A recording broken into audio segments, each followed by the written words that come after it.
All right. Hey, good evening, everybody. Happy Monday to you. Bryan Fulford and Keith Hadley here, calling from some unknown location from a webcam, WPAC, wherever you're at there, Keith. Interesting. Keith Hadley, of course, of FangsUp Podcast. Honestly, that's not an AI. That is Keith. That is me. I got to figure out how to change the name on here again. Oh, okay. I'll see if I can take care of it for you. Coming up a little bit shortly, Kelvin Rozier will be sliding in here as well. I know he's running a bit behind.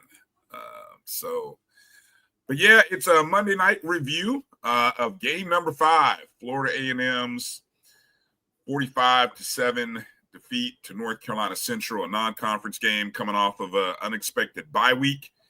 And so we'll talk about it and then go through our normal segments, the good, bad, and the ugly, grades, other stuff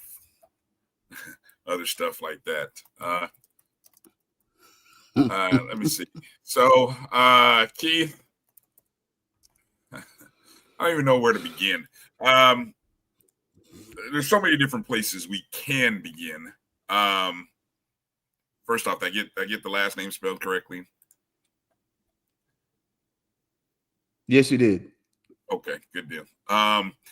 So we say what's up and hello to all of the family that jumped in and joined us. However and wherever you're watching, you might be watching us, of course, on the YouTube, Facebook pages, or on Twitter or Instagram Live. Of course, also streaming live on FangsUp Podcast page. Keith has been doing a great job of getting the post game and everything like that. So here's before we get into the game, I'll say this, Keith. We have played in consecutive games the two of the three best teams in HBCU football. Mm-hmm. While we were playing our game, the other 2/3 of the top 3 were playing in Jackson. And if you didn't get a chance to see it, go back and watch it. That's what good football is supposed to look like on both sides, with dynamic quarterback play, offensive line doing its thing, the running game looking sharp, the defenses. So, we used to look like that. We used to look like one of those strong title contending teams. I say all that to say, if you're a glass half full guy, which I like to be, we still are sitting in control of our own destiny with 7 conference games to play. One of those being against the team from Mississippi that won yesterday. Okay. Now you guys can give me, you don't have to give me percentages and all that other stuff, but I'm just saying what I'm saying. And then also, Keith, if that doesn't tickle you, let's look at it from the bottom side. And among the bottom 5, bottom 6 teams, as I described them yesterday, which right now we are one of the bottom 6 teams of the SWAC, we play 4 of the other 5 bottom 6 teams in the SWAC right now. So there's a couple of different angles you can choose to be optimistic. And I know that's going to be hard for a lot of y'all. I'll pause there and let you speak for a second, Keith, as I bring in our brother Kelvin Rozier, who's sliding in. Go ahead, Keith. Try to be positive. Let me see if there's a positive Keith Hadley, at least for the first segment. Let me see go ahead, Keith. I'm going to get out the way. There you go. Okay, I do. I love that. What's up, cuz? Look, I'm looking at Bryan with the side eye a little bit, but he asked me to be positive. So everything is at least for a segment, in front of you. Segment, like 5-10 minutes. But I mean, if we're being honest, you got to win out, and you need a little more help. So at this point, though, Jackson gave you a gift. It's the gift that you needed, but now you got to win out, and you still need Alabama State to lose another game, which nobody's saying that can't happen. I mean, they still have the Magic City Classic going on, but I mean, in all actuality, You got to win out. So, I mean, the benefit is that you do have the worst teams in the conference ahead of you, but you also have the second worst offense in the conference. So, I think that's what it is. All right. That was not bad, Keith. Good job. Good job. Kelvin Rozier, welcome, Ben, to the show. Good to see you. All orange and greened out. Of course, happy homecoming to both of you Rattlers. I thank you. Thank you guys, Ashton, Meredith, for reminding me it is homecoming week. And so happy homecoming to all the Rattlers. Kelvin, I don't know how much of my glass half full spin, even though it was a little bit of, liquid in the cup. Can you be positive in any way here in the first segment, Kelvin? Well, the positive thing for me is homecoming, number one. So I'm always rejuvenated for that. And also, I don't have the belt because, as you know, I was supposed to have the belt today. So that's my positive. Are you wearing it? Is that what happened? You're wearing it? You needed it? No, actually, after reviewing the entire game yesterday, I took a little, like you, I took a half glass full mentality to it, but I also was more realistic from my expectations. So all that eight preseason all SWAC team members, 2 on offensive line, and all that foolishness. Well, we know that was a hockey stick. So I right-sized my expectations moving forward for the rest of the season. So in that sense, we weren't going to be competitive in that game, nor with Alabama State, with the combination of coaching and talent at this point. I still think there's some things that could be done better.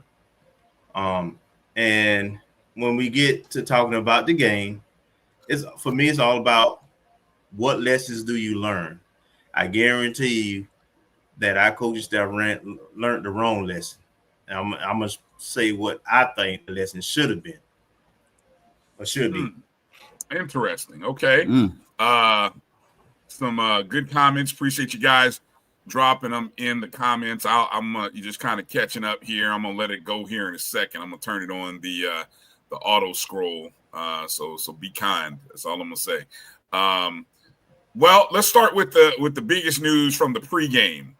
After much speculation, we were fortunate enough to have Coach Colsey on the show Wednesday on the O&G Wednesday night.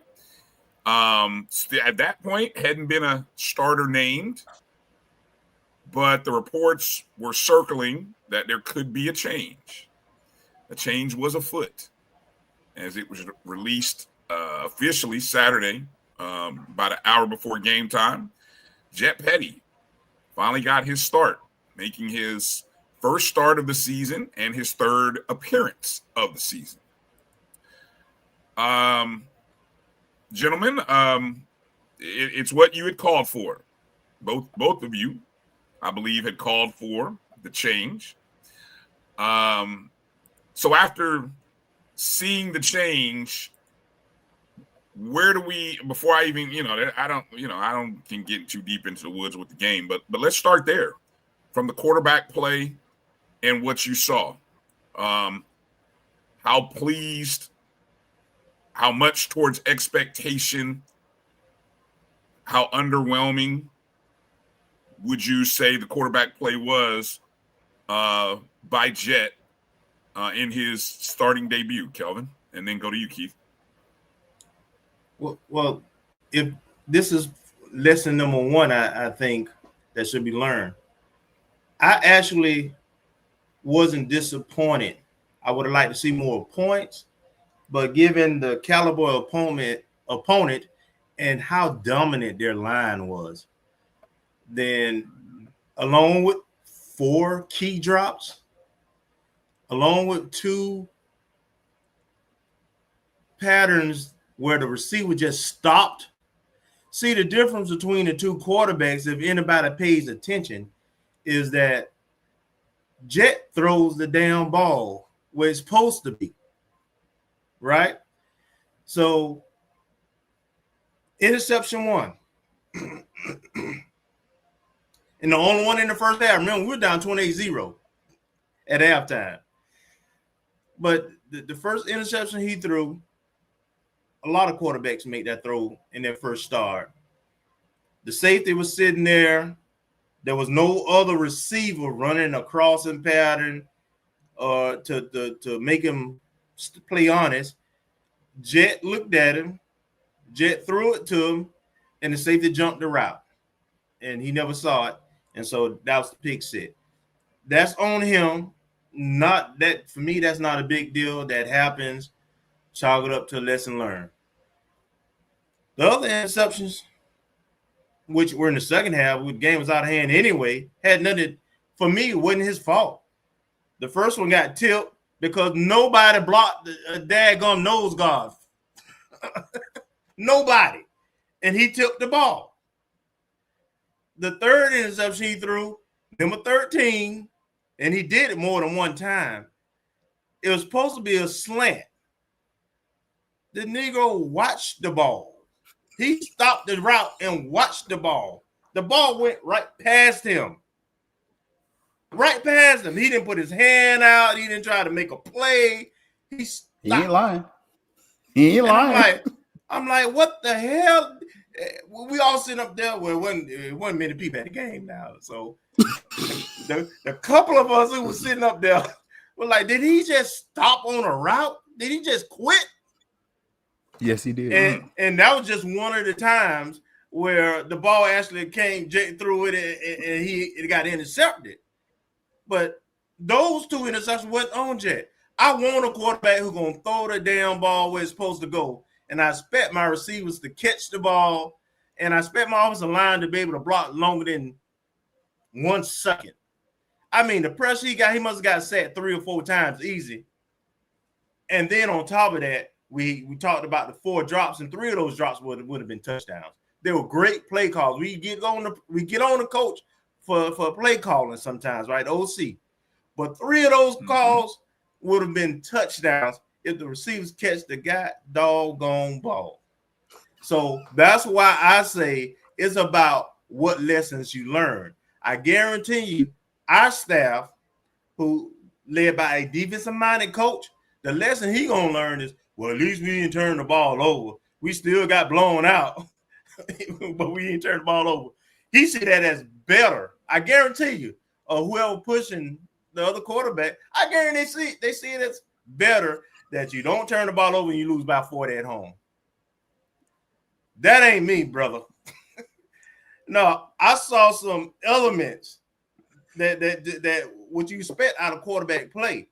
And the line and the receivers got to catch up to it, to be frank.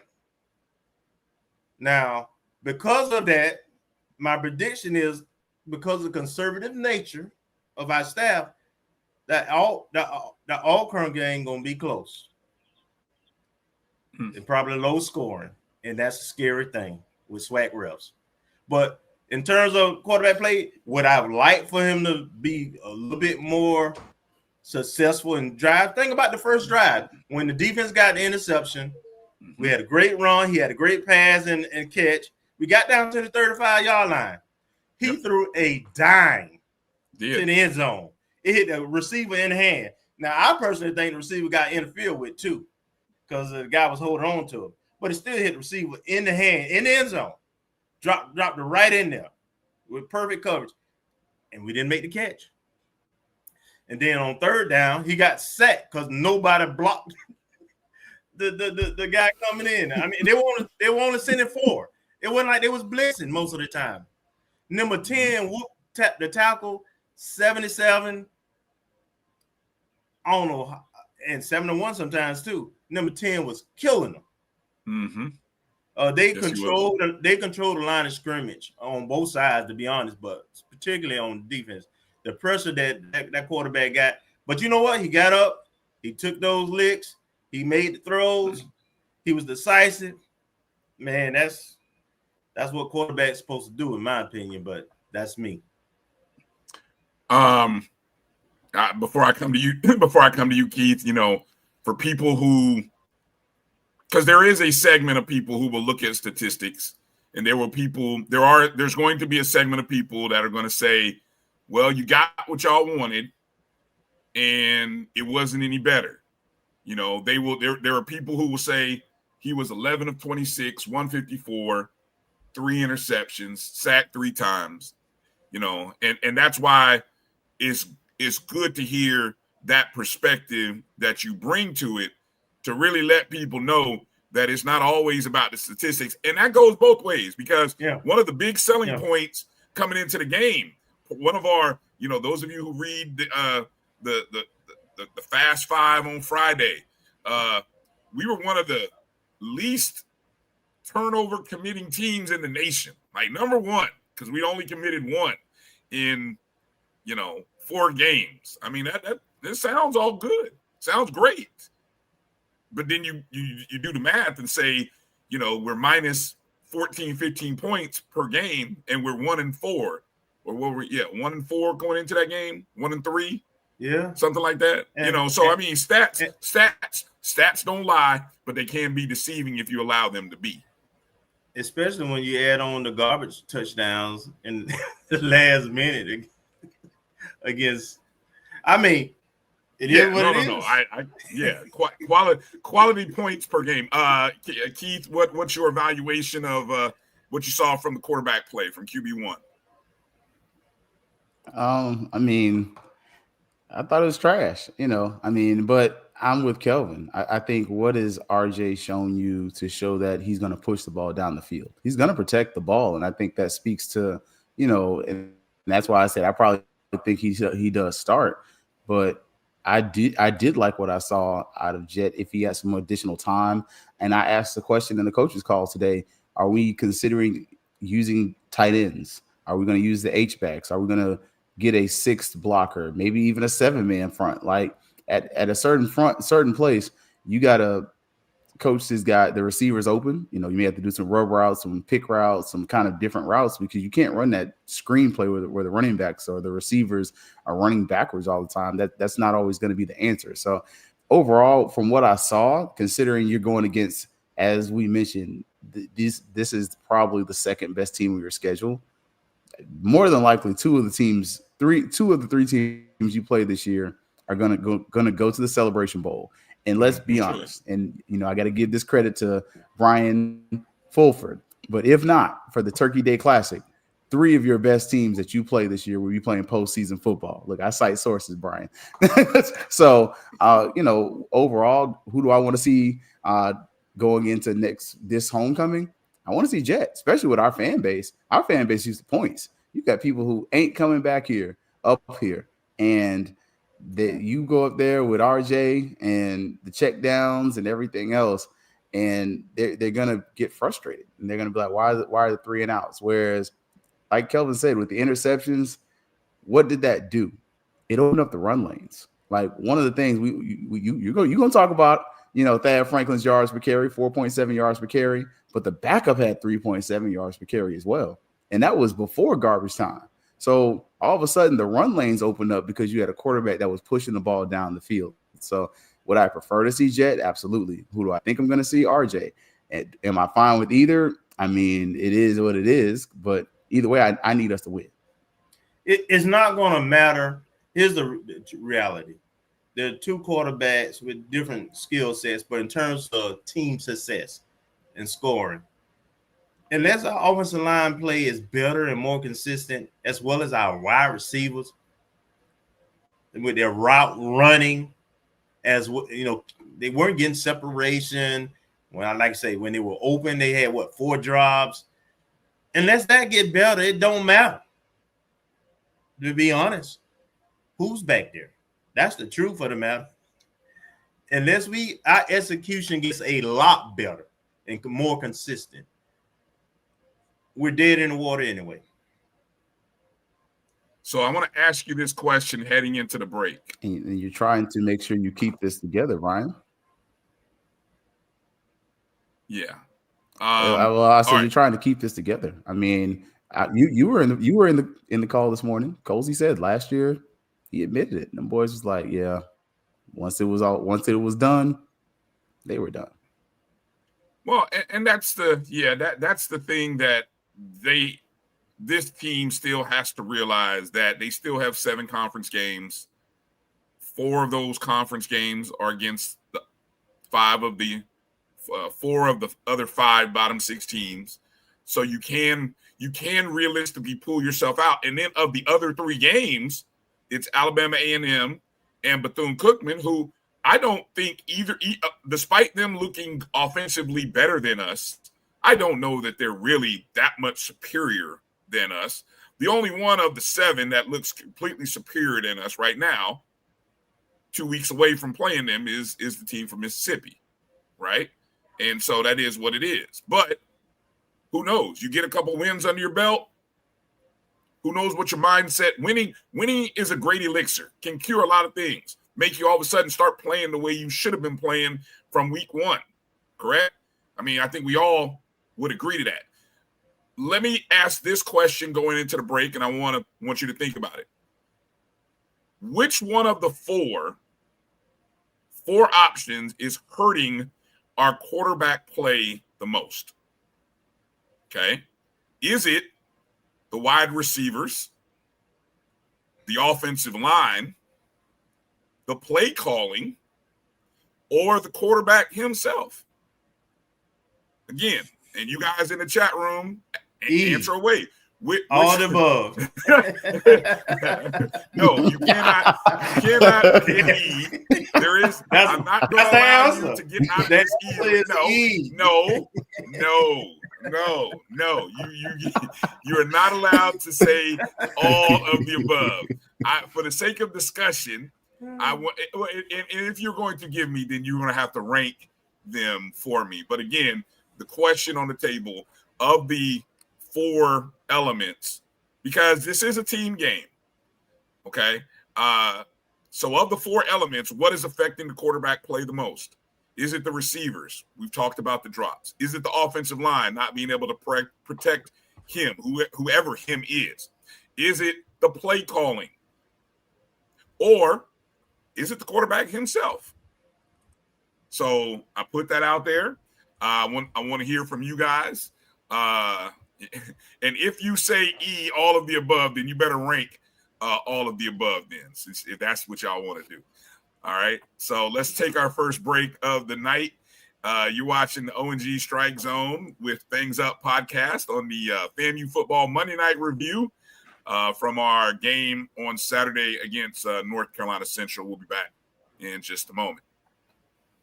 You're looking for the latest information on Southern University sports, the Southwestern Athletic Conference, and HBCU athletics. There's only one place to go. Tune in to the Carlos Brown Show, exclusively on the Black College Sports Network. Planning an event? From weddings to corporate functions, CMJ Events LLC brings over 15 years of experience to make your vision a reality.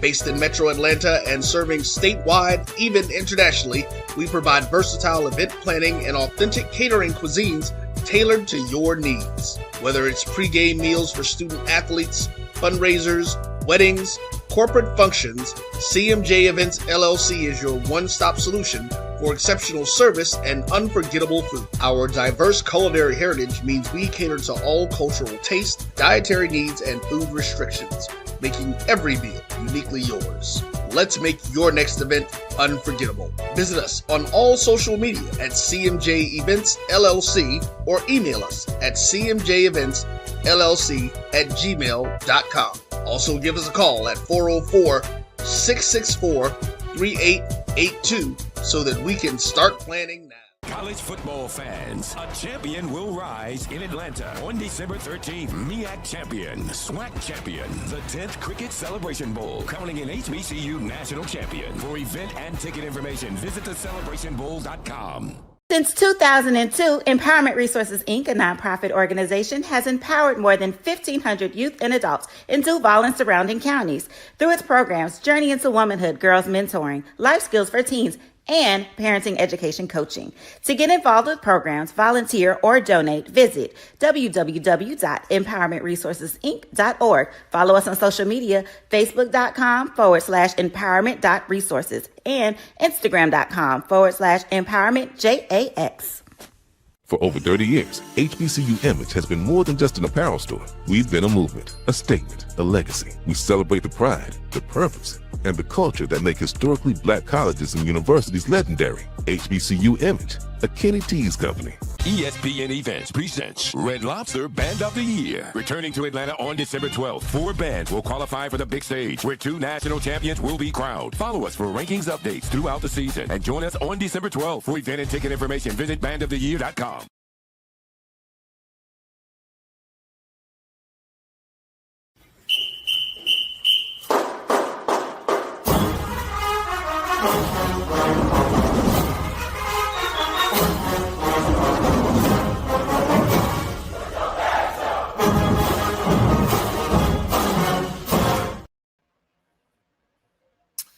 All right, welcome back to the O&G StrikeZone. Bryan, Kelvin, Keith Hadley, FangsUp Podcast, checking in. So again, the question on the table, gentlemen, and making sure to hit some of the comments, those of folks. I asked the question going into the break. Among the problems that we're seeing offensively, maybe even from the quarterback position, what is inhibiting or hurting our quarterback the most? Is it receiving play, receivers? Is it the offensive line? Is it the play calling? Or is it the quarterback himself? And if you say all of the above, please rank. Keith, I'll start with you. All right. Look, I'm not going to take E, but I'm going to take E. I'm going to say coaching, because coaching encompasses all of it. And so when I'm looking at coaching in particular, I'm looking at the offensive line. I asked that question.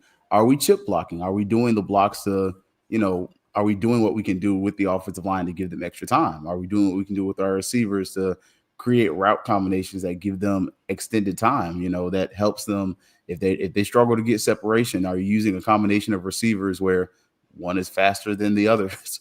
I mean, so, and then even with the quarterbacks, are you putting the quarterbacks in the best position to succeed? And overall, I think a lot of that goes back and turns around and ends up going back to coaching, because it all has something to play with it. And I'm not gonna lie, offensive line was going to be my ace one, because, after this week, if the offensive line struggles with Jet and RJ and Tyler Jefferson and the other guy they threw in there, then the offensive line is definitely a part of it. But at a certain place, it's got to do with the coaching. And are we coaching our guys up, and are we putting them in a position to succeed? All right, Kelvin, how do you rank them? I'm doing E2, and I rank them wide receiver 1. I'm going to explain why, and the quarterback themselves too. I'm going to explain why I rank them that way. Even when Coach Simmons were here, we averaged about 27, 28 points a game. We've talked about the receivers and the drops, the timeliness of their drops, right? The drops happen on third down when you're trying to keep a drive going. Or it happens when we actually have a touchdown. There was 2 plays Saturday that it was a perfect call. They got pressure. We got the screen in, and 3 times actually, because one of the times the running back caught the ball, and the offensive line, there was 3 of them. Nobody blocked the linebacker. He was the only one over there. So, but because if the receivers catch the ball and make the plays they're supposed to make, we're probably looking at least a couple of touchdowns per game against light competition. And then I go to quarterback number 2, because RJ started the first 4 games. We talked about Bryan, you remember at the Orange Blossom class when the running back ran a wheel route and he's jumping up and down, flexing his hands, like, throw me the ball. And many times where the play has been there, he just didn't make them. For the game Saturday with Jet. Even though he threw the ball sometimes and he was under a lot of pressure, he didn't make all the plays he could have made. So I don't know if the play call ain't where I would like it. I can say that. But I'm not sure how bad the play calling is because the execution ain't there. And so if those two things just happen, if the wide receivers just make the catches they capable of making when the ball gets to them and score, then we ain't really talking as much or criticizing much these quarterbacks or the play calling. So, but then quarterback, you touch the ball every play on offense. It's your responsibility to get everybody on the same page. The offensive line, the wide receivers, running backs, as well as coach, OC and quarterback coach. Hey, coach, this is what I'm seeing. This is what I think should be the case. You the leader of the group.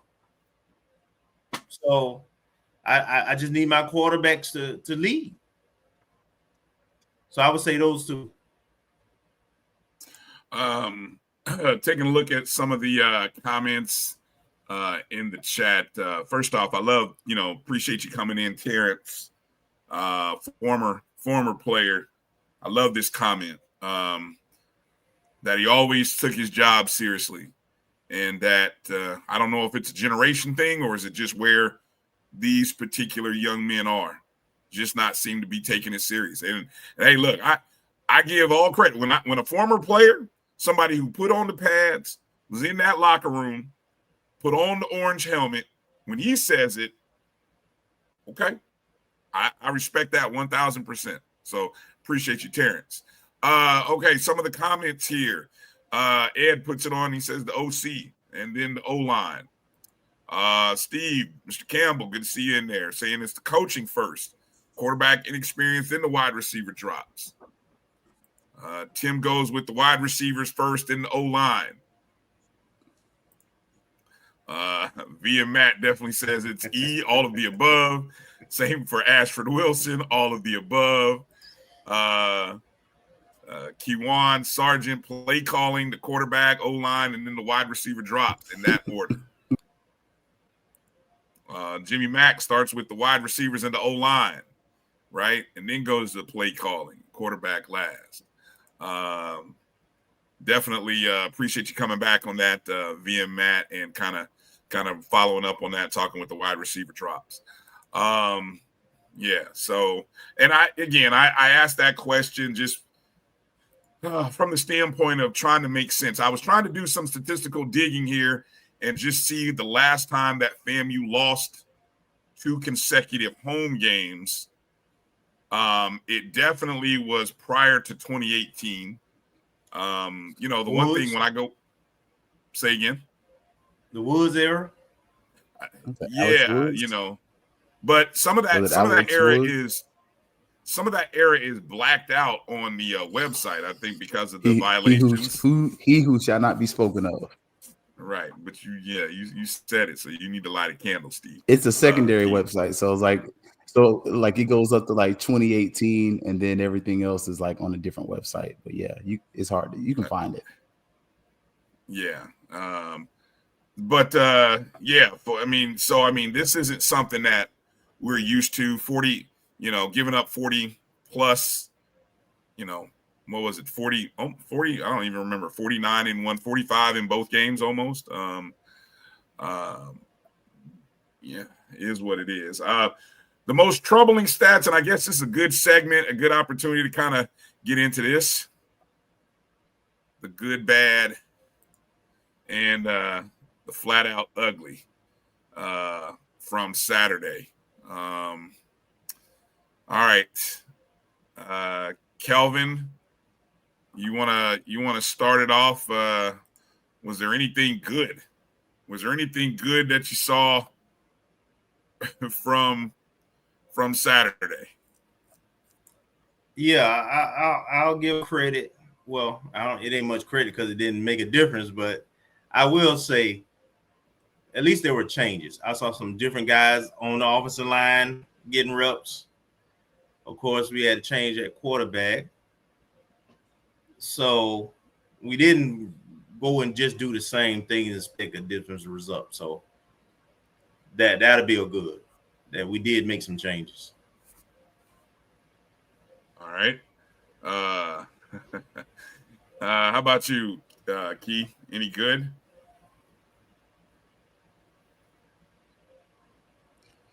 Yeah, I mean, there's always some good. I mean, I think the good definitely. I did like the running yards per carry. I don't know if we ran the ball enough, and some of that's just. But I think that's the biggest good that I really had there. And then also just the fans who showed up. You know, you got to give credit to the people who showed up and try to enjoy themselves. It's funny you mentioned that. That was going to be one of my other two categories. Man, this is a tough one. Jesus, guys. I know I asked this and I put it out there, but all right. I guess the good was our punting average was 41.9 per. I mean, 7 punts, averaging nearly 42 yards. We didn't give up a punt return touchdown.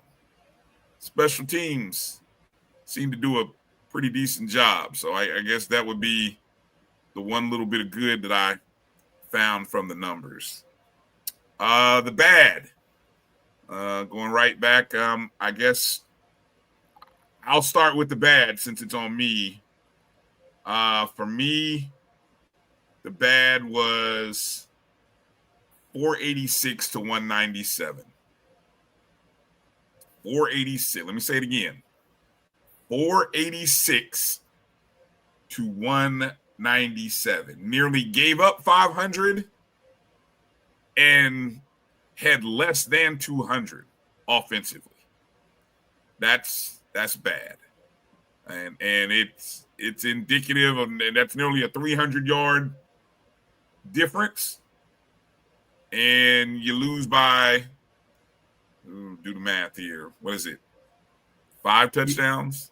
You going to the ugly. No, that's not my ugly yet. Go ahead, Keith. What's your bad? Yeah, right. Look, we got a couple uglies. I think my bad is just the fact that you showed against the top talent in college HBCU football that you're not competitive.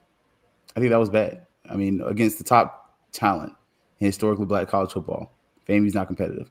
And to make it worse, against the best and the worst of the Mid-Eastern Athletic Conference, you lost to both of them. So that shows that it doesn't matter what conference you're in, you'd be at the bottom of the barrel. That was bad. Kelvin, you're bad. The bad is you used to couldn't win and brag. Now you can blow the Rattlers out and brag. Wow. That ain't the ugly now. That's the bad. Because I'm getting to the ugly. But it's just bad that I haven't seen the end of a full quarter in 2 home games. I'm at the tailgate. Because I can't watch bad football no matter how much I love you. I show up. You hate me so much. But I just can't do it, man. I can't do it. So the bad is that sorry dog won't defend his home. We got some sorry dogs. Don't even put up a fight. And then we get to the ugly. Who gets the? I think Keith, this is your lead. This one, you get the lead off the ugly on this one. The ugly, besides the fact you're wasting good uniform combinations on bad football. Because look, our uniform department, they putting on. They trying to make us look fly, and we wasting it. But I mean, the ugly is just the simple fact that it seems like offensively, going into game number 5 or 6, it seems like you are destined to be second worst offense in the Southwestern Athletic Conference.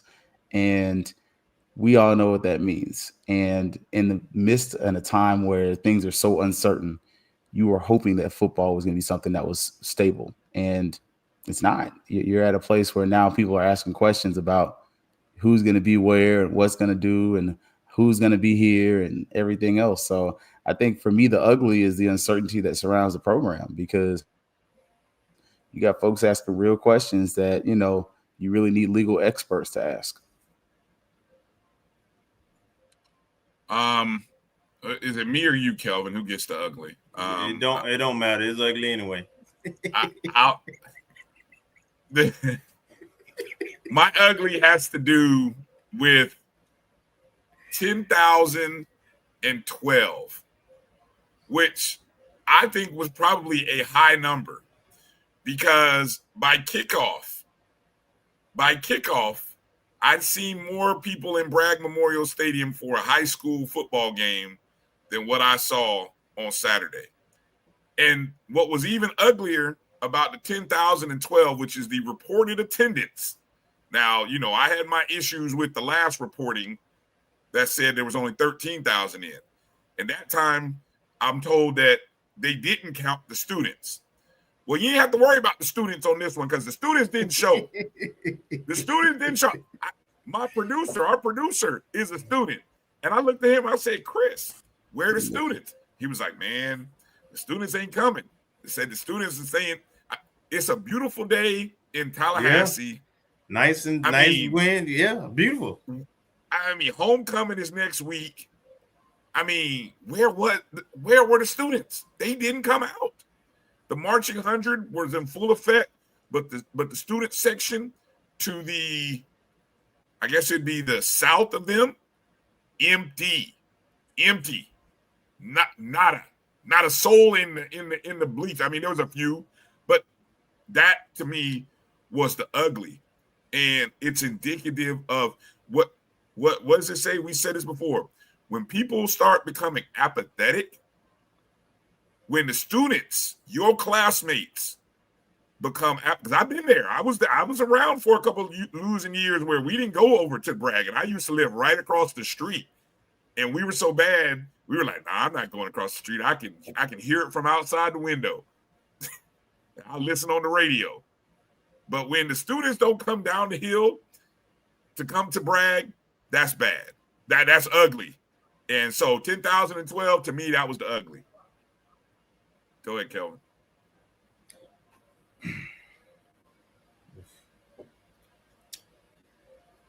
So my ugly is our coach, our head coach, and his staff. And it's beyond just because they inherited a championship program and made it a bottom feeder at this point. They have no answers. This is his staff, Coach Cozy. It's your staff. It's your recruits. We got a few left over. You chase some guys off. This is your stamp. And when you listen to them talk, man, on whether it be post game or the swag media Mondays, he ain't saying nothing. And he's not getting any change of performance out of his players, which tells me there's an issue in the locker room. Mm-hmm. They're drowning them out. They're not paying attention to them. When I see guys drop a pass and go right back to the huddle, or stop a route and go right back to the huddle with no consequences. When you hear stories about team locker room chemistry and who shows up and the lack of discipline and how they treat support staff, it's the coaching. There's no leadership on the team because there's no leadership with the head coach. That's a problem. That can't be fixed. That's the ugly.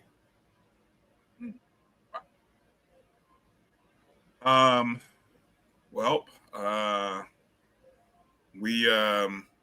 don't know. There's nothing else really to say about this one, folks. That's all she wrote. We can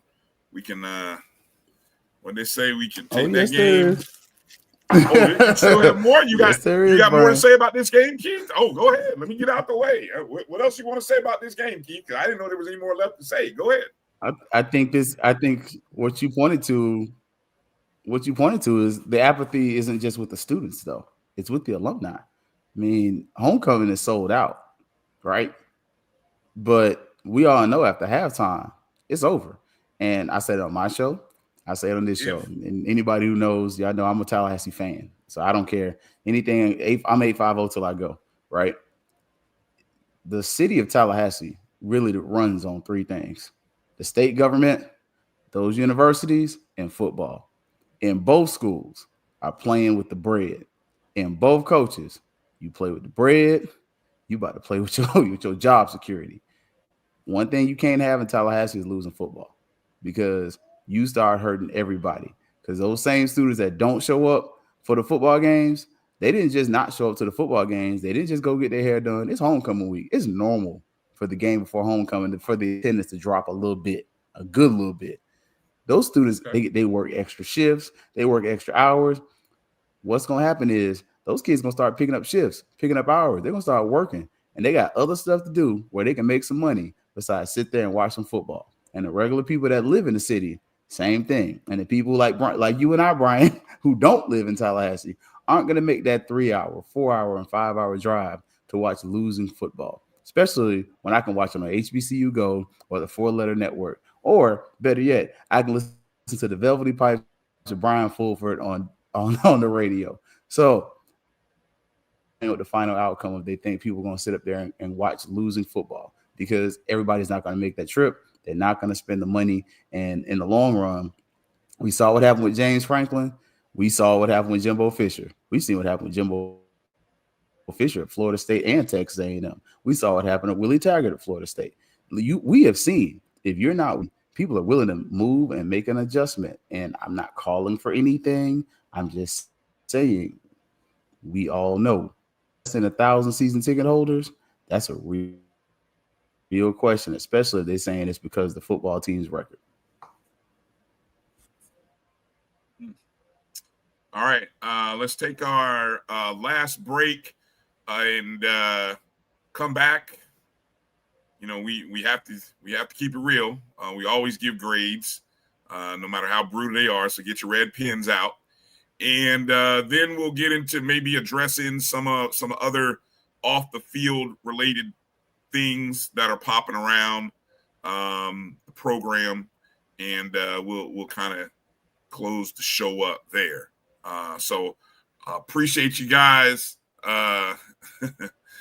We'll appreciate you guys, and we'll come right back after these words. You're watching the O&G StrikeZone and FangsUp Podcast, our Monday night review, FAMU Football versus North Carolina Central.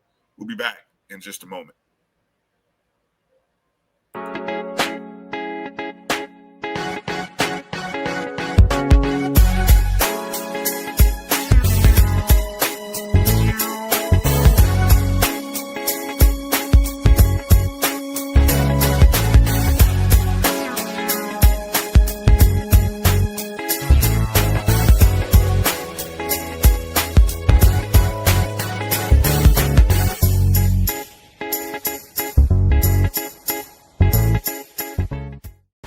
Football fans, the Cricket Celebration Bowl is celebrating 10 years of crowning an HBCU national champion. A champion will rise at Mercedes-Benz Stadium on December 13th as the MEAC and SWAC champions clash in Atlanta. Join us for championship football, interactive fan experiences, and iconic marching bands. It's an HBCU family reunion that you don't want to miss. See who will be crowned the next HBCU national champion. For event and ticket information, visit thecelebrationbowl.com. For over 30 years, HBCU Image has been more than just an apparel store. We've been a movement, a statement, a legacy. We celebrate the pride, the purpose, and the culture that make historically black colleges and universities legendary. Whether you're a student or a lifelong supporter, our gear lets you wear your HBCU story with confidence and style. Because when you wear HBCU Image, you're not just wearing clothes, You're wearing culture. You're wearing pride. You're wearing purpose. HBCU. With over 25 years of serving our communities, Destiny Financial Services, a division of Global Life, is here to help you and your family through difficult times.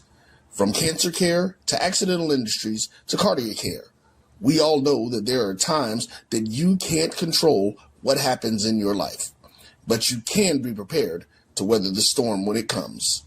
Call DFS at 877-300-8269 or visit the website at www.globelifeinsurance.com. That is 877-300-8269, or again, the website at www.globelifeinsurance.com. ESPN Events presents Red Lobster Band of the Year, a title reserved for elite HBCU marching bands. A season-long competition that culminates in Atlanta on Friday, December 12th. Drum majors, percussion, drill, auxiliaries, musicality. All aspects will be examined by the toughest judges in the world of college bands. 4 will qualify for the big stage, where national champions will be crowned. Follow us on social media for rankings updates throughout the season. And join us in Atlanta on December 12th. For event and ticket information, visit bandoftheyear.com.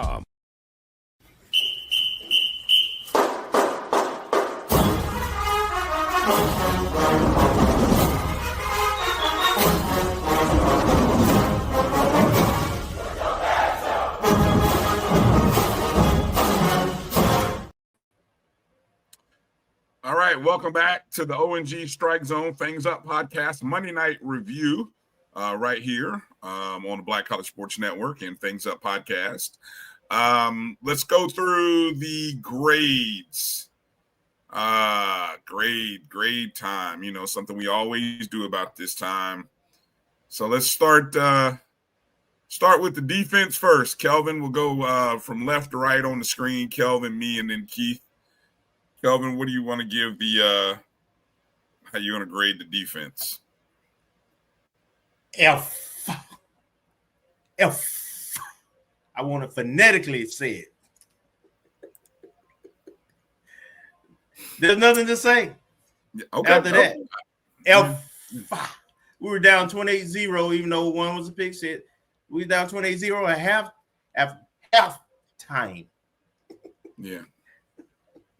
They scored 21 points in the second quarter. Yeah. I don't even recall what grade I gave them. I think I was generous last week or the last show we did against Alabama State. I can't F plus. I'll just keep it simple. Keith?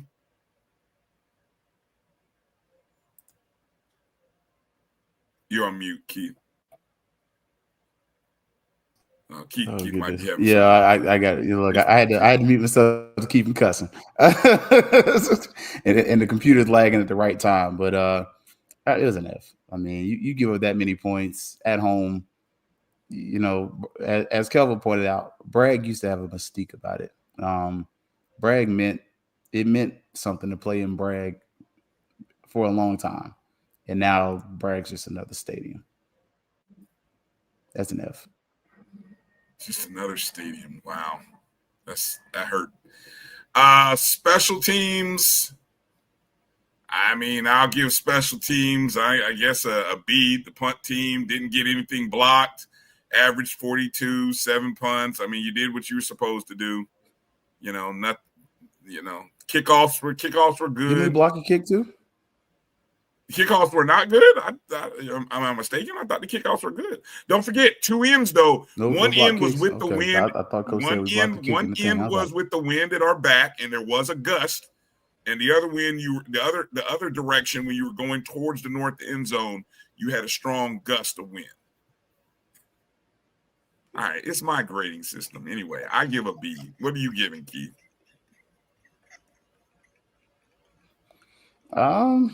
I mean, to have a bright spot, I'm gonna roll with you with the B.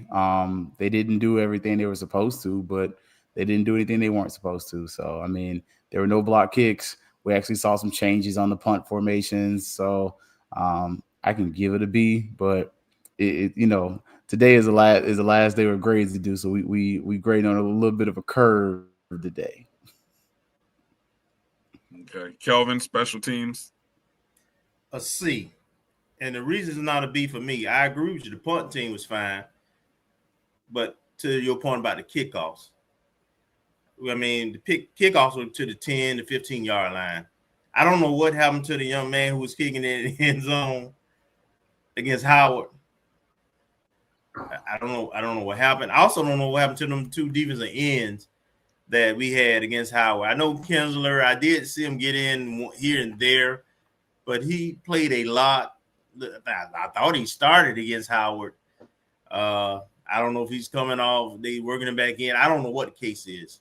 But in terms of special teams, because our kickoffs are still an issue, as well as our kickoff coverage was mediocre, it's a C. Punting, if I was just grading punting by itself, they would get A. I mean, but Kelvin, the kickoffs, I'm looking at the stats here. We only had 2 of them. We only kicked off twice. Both of them combined, they averaged 58-5, and one of them was a touchback. So I mean, you're penalizing them for that one, I guess. Yeah. Okay. Yeah. It It just so happened to be when we scored a touchdown, and it was 2-8-7, and there was an opportunity perhaps to get back in the game, which the defense did stop them anyway, and we still had that opportunity. But yeah. All right. Go ahead. Moving over to the offense. Keith, you get to start with the offense.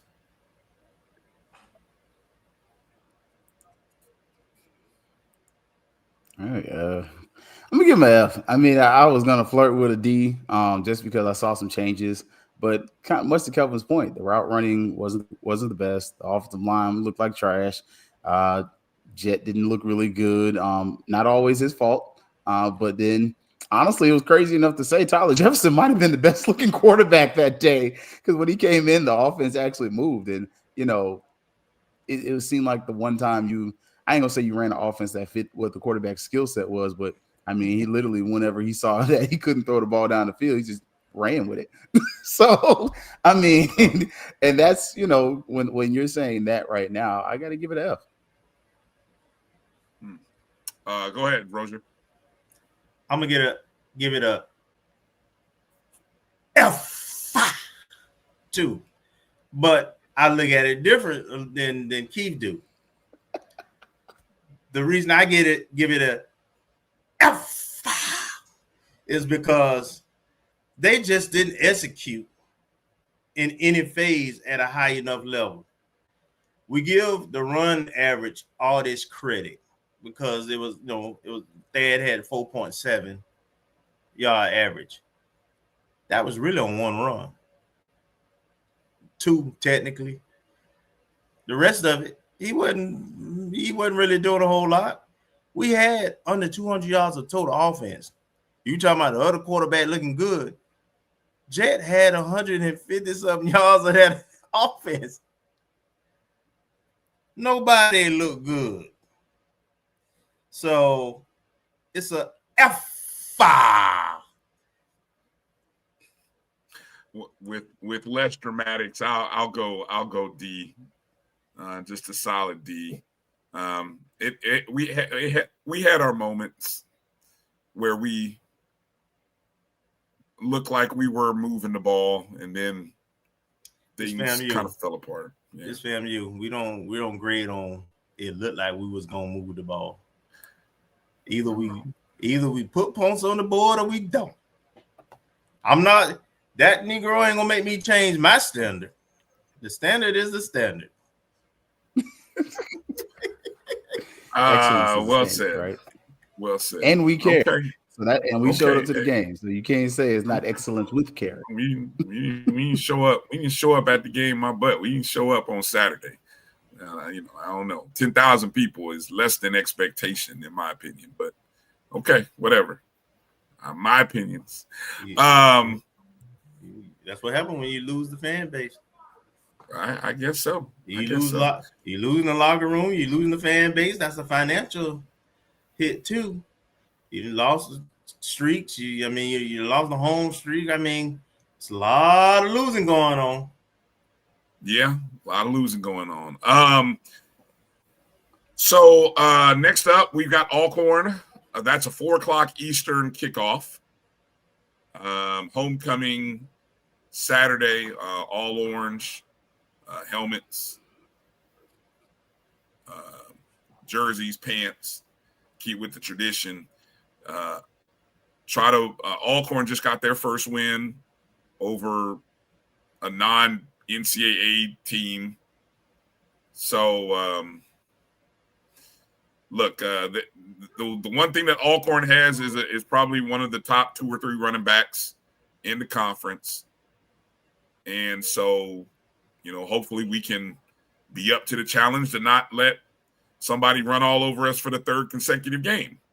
Well, no, we held NCCU running back in check. That one run, he had that one run in the 4th quarter. That was it. The 50-yard run? That was the Kelvin, at that point, he had 100. 50 minus 130. He had damn near 80 at that point. Yeah. Okay. You keep a top running back like him on 100 yards. That was the 4th quarter now. We kept him on 100 yards with that exception of that 150-yard, 51-yard run. So I can't say the run defense didn't do their job. Mm-hmm. All right. The pass defense, hell, they had 200. How many times did we give up a short yardage? They had 200 and what was it, 90 yards at halftime passing. That boy was throwing dimes and he was staring the receivers down. They had 195 yards rushing minus your 50-yard run. So, okay.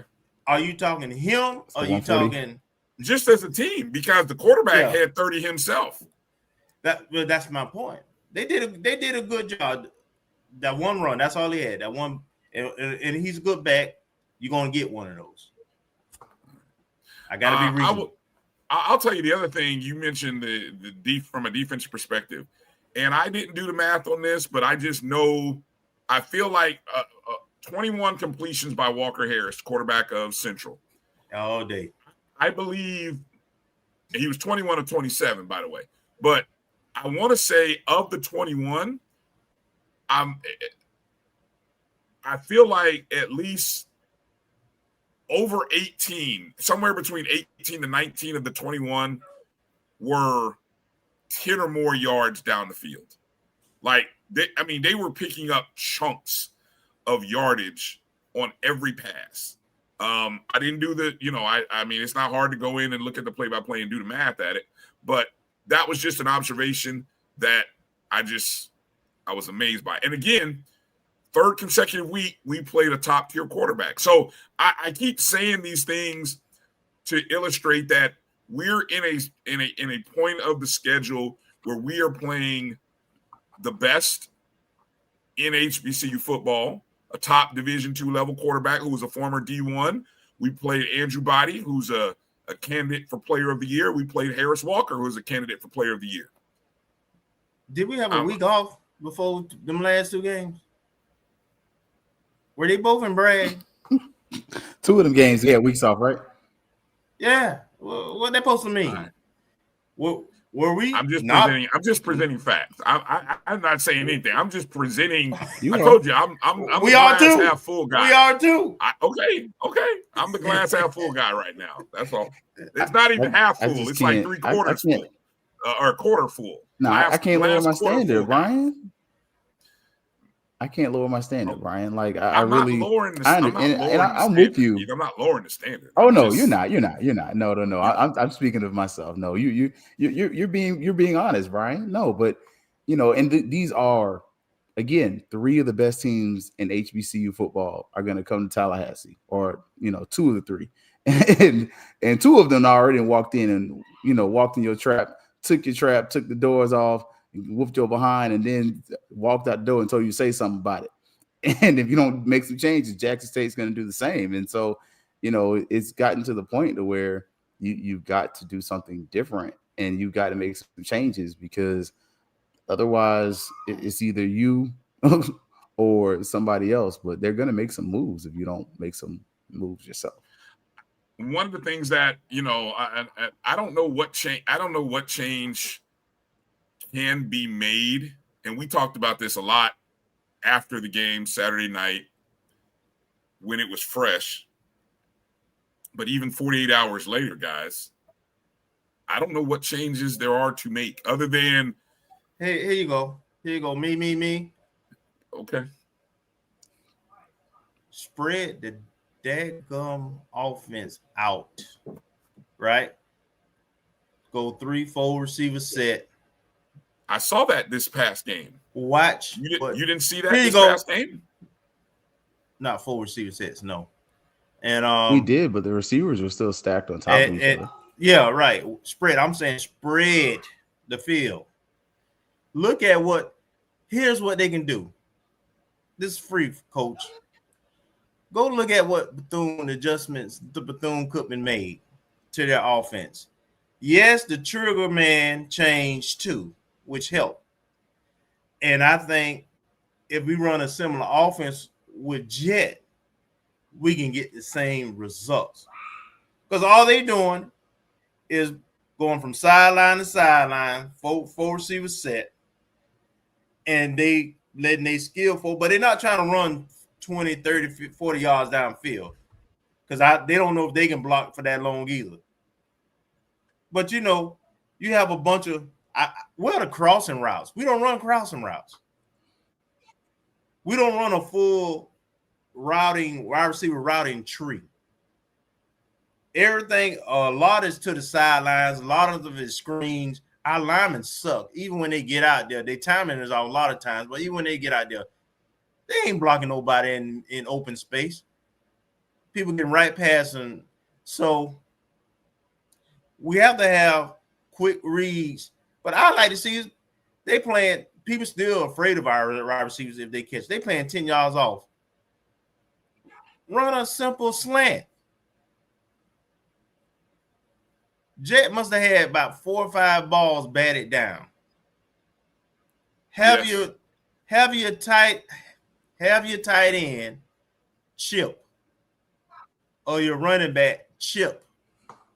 Don't leave that tackle out there by himself when he can't get the job done.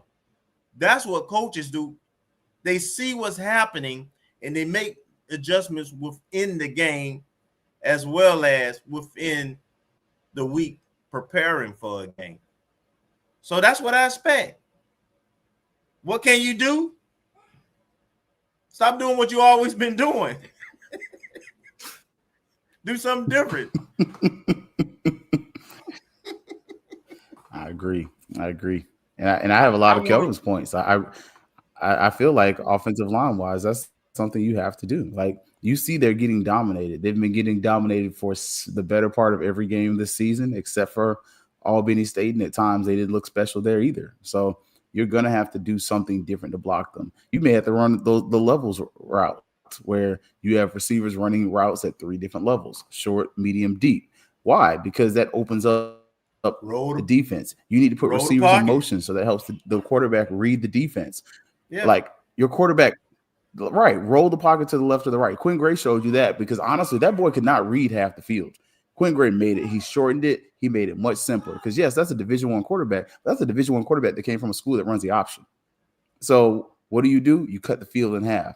And so, again, these are some of the simple things that you can do. We keep saying when it comes to RJ, he struggles to read the defense. How do you help him read the defense? Put receivers in motion, because soon as somebody stops following somebody, we're in a zone. Or if he's trailing that guy, hey, we're in man-to-man. That helps him recognize the defense. Yep. So, and then additionally, as mentioned, with the tight ends, chip, block, have your tight ends. You have Ritter. We all know Ritter loves physical contact. Have Ritter hit somebody, block, and then fall off, and then all of a sudden, that's that little check down route that RJ loves. Yep. Play to your player's strength. And that's where we're not seeing. That's why I jokingly was like, Jefferson probably looked the best because Jefferson was the only quarterback that played to his strength. I don't see it. Hell, I'm running. I'm gone. Bye. Where everyone else, Jet tried to play to his strength, but he didn't get enough time in the pocket. And after he got sacked that first time and you heard that ground shake under him, he was like, yeah, man, I'm going to do what I can do, but I don't know. All right.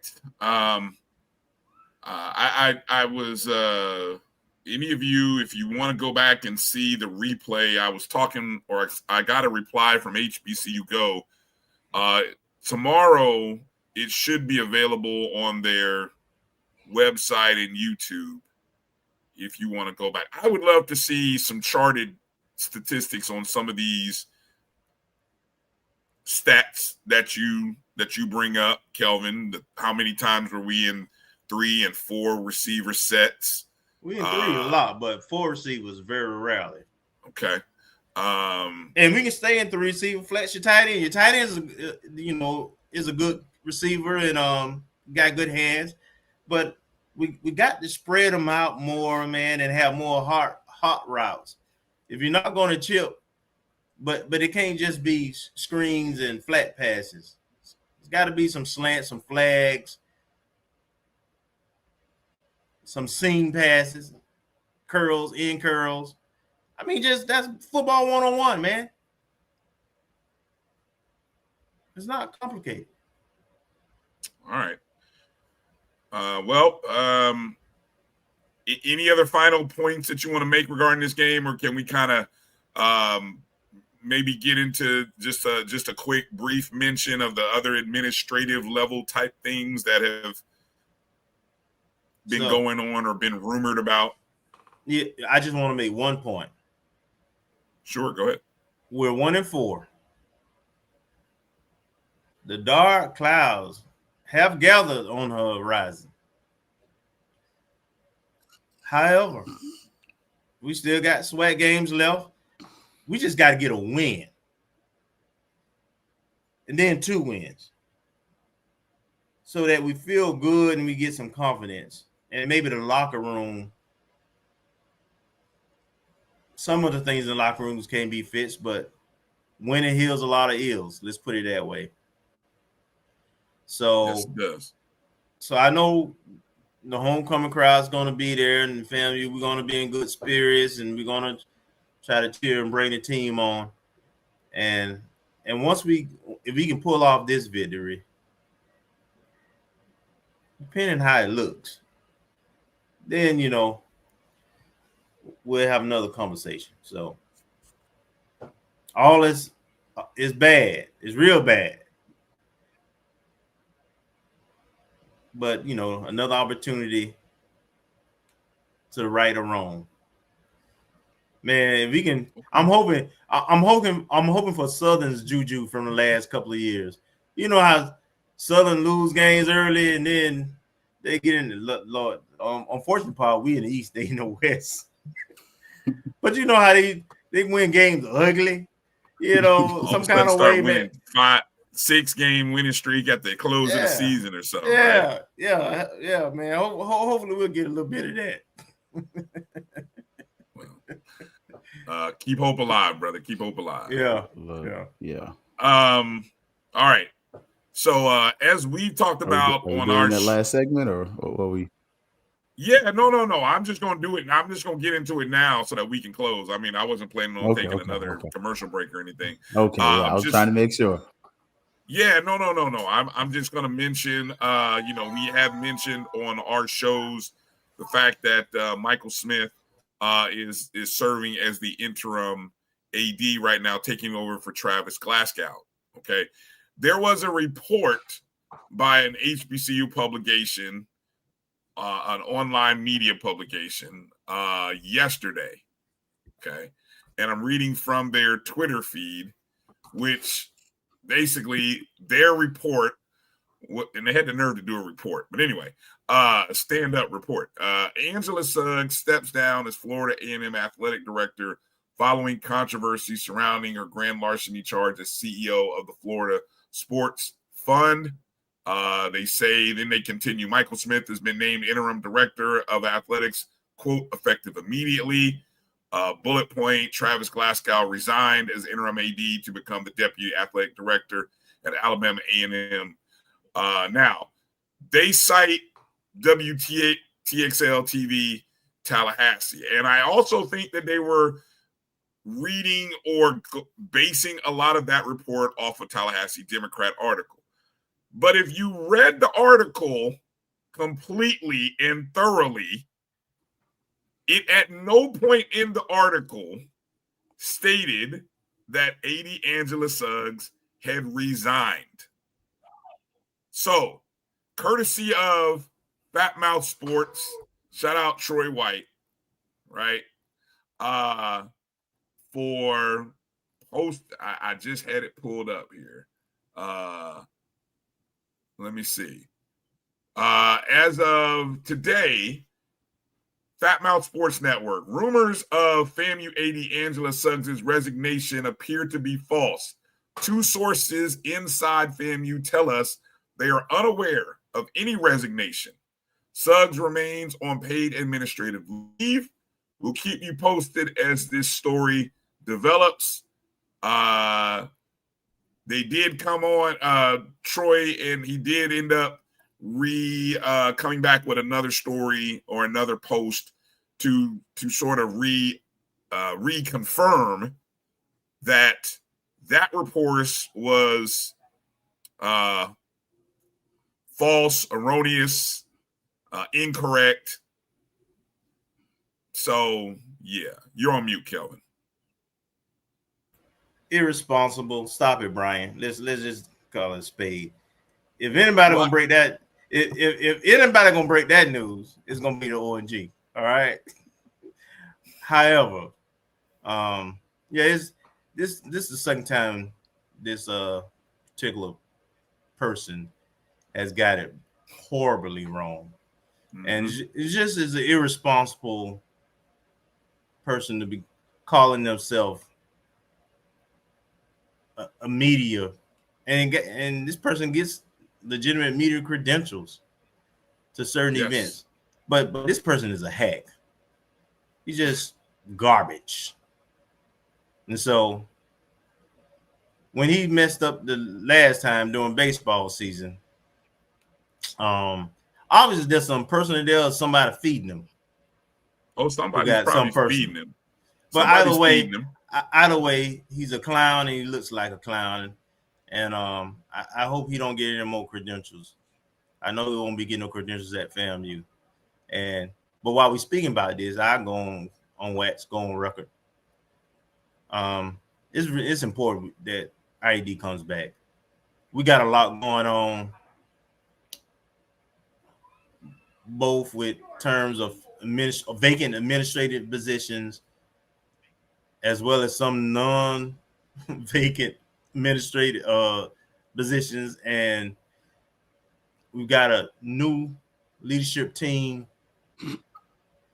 in terms of executive leadership, the president, COO, people who have no clue, no background in making decisions for athletics. So we definitely need a person, a grown-up in a room. And it can't be an interim, because the decisions that are going to have to be made are being or are not being made heard now. There's a whole lot going on that ain't appropriate to put out. But we got to get permanent leadership now, today. So we got to stop playing with this. Hello, President Johnson. Where are you? Anyway, Keith, comments, thoughts? No, I agree. I feel like Kelvin is something personal. Like you really don't like AD 19 for some reason, because you keep putting out BS. I'm gonna say it in a nice way because my mama might be watching and she'd be fussing at me because I'd be really trying not to cuss. But this is your second time putting out some foolishness, and I get if you don't really like FAMU, but it's okay. I don't take it personal. Everybody don't love FAMU. It's okay. I mean, you probably didn't get in when you applied it. You take it some type of way. It's all right. Everybody can't get into FAMU. You should have went to community college and tried the other way. Anyways, but if you really hate FAMU that much, just stay the hell up out of our business. Because you'll notice for those of us who, if you have a real disdain for a school, we don't go in your business, unless somebody's trying to be a troll. And in this case, it's one of those situations where everybody don't need media credentials. I mean, I'm one of those people. I take seriously the fact that I get the benefit of being on the sideline, being in the press area and everything else. That we've done statistics and everything else. And we take this seriously. And for someone to consistently not only take bad information, but that's just piss poor journalism. Like, and I'm a history major, so I'm not a journalist, but that's just piss poor journalism because you're literally reaching. You're putting together stuff to fabricate something. Like we Bryan, we see that dude every Saturday. That dude from WTXL does not report that kind of stuff about FAMU. Like, literally, that guy left the FSU game, comes to the FAMU game, and does double duty. He does not report those kind of things about FAMU. So, and that's not me trying to be like stick up and be whatever his best buddy FAMU. So I do take offense to that kind of stuff, because all those people aren't necessarily my friends, but those are people we work together. I shouted out Ryan Kelly. These are people who actually have a serious desire for FAMU to be great. And for you to put together what he had with something you got from the Democrat to then create a false narrative about FAMU, I feel some type of way. You're attacking my university, you're attacking my athletic program, and especially at a time where, as Kelvin and I, both stated, there's bigger things that we need to go on, and we need stability. And what we don't need is bad actors coming out here misrepresenting what's going on and lying to people and creating false statements, because anything with bad news that says FAMU is good news to some people. Well, I will say that there are some media that will take this as an opportunity to try to draw more people in. So not responding, not following, not retweeting, not liking, that's how you make your voice heard in the social media outlets, folks. So Rattler Nation, I know you may see it and you'll be upset and you'll want to respond. Let other media outlets like FAMU Sports report it and like his post, retweet his post, avoid the other person's post, and make his clicks go up when he gives you the real facts, and then follow and support his page. That's how we stamp out the weeds of poor journalism. And look, we got to call it out when people are wrong. We got to call them out when they're wrong. But when they show that they continually get it wrong, and then worse. And Keith, you and I as educators, Kelvin, former coach, you know this. When your kids do something wrong, you tell them you got to apologize and make it right. Yep. Good, responsible journalists, good journalist outlets, you made a mistake, just jump on and say, we incorrectly reported, blah, blah, blah. Whether you take it down or not, put the internet is always out there, never lies. It is what it is. You can't get rid of anything on the internet, but you can issue a statement of correction or an apology, right, for misreporting the situation. So, anyway. Yeah. All right. Well, that's going to do it for tonight's show. Hopefully everybody's going to hydrate. If you're coming up to Tallahassee, what they say, start hydrating now. Don't wait until Friday. It'll be too late. By the way, Jimmy, I got the news. I was looking forward to seeing you, brother. But hopefully we'll get a chance to see each other before the season over with. Okay. I missed something there. Jimmy Mack. He's not gonna be here. Yeah. Oh, okay. Oh, sorry we're not gonna see Jimmy this weekend. All right. Hey, by the way, if anybody got a lead on a hotel room, holler, hit me up. I for Friday night. I need a spot. Somebody got a hotel room, hit me up. I'm looking to be in town. So if you got a lead, let me know. Appreciate you. I'm trying to avoid staying out in Thomasville and Bainbridge. Hey, I took off one of my I took off the partake of the homecoming festivities Friday, but I let me just say, because I want folks asking me for favors, but I'll be at the T-Pain concert Friday night. One planning on being there, but I'll be there now. Okay. Where's that concert going to be at? Civic Center. Center? Yeah. All right. A lot to do Oh, this I don't know why I weekend. thought it was gonna be a Cascades. That's gonna be nice. It's sold out already. Yeah, All right. it's been sold out. Yeah, it's been sold out for a minute. Yeah, you're right. Appreciate that, Campbell. Appreciate. Yeah, I'm gonna have to do that. Bull, good lookout. All right, guys. Well, Keith, let the people know when the next show is and how they can keep up with you on the interwebs and social media.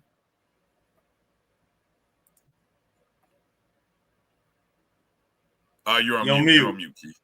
You're on mute.